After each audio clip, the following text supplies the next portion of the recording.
So guys, nandito nga tayo sa Team Capiti. Yan, mga helmet guys. Bumili na ako ng helmet ko dahil makatila sa ulo ko yung helmet ko. Yan guys, oh. Sa Team Capiti tayo. Yan yung helmet ko guys. Binili ko siya. Hey, tabapay tuloy ako dyan, no? Okay, dito na nga. Nakabili na nga ako guys.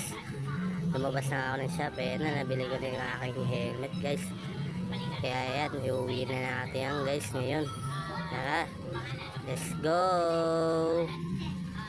Ayan na pala yung picture muna pala guys. Yan, i-unboxing ko na pala ngayon guys.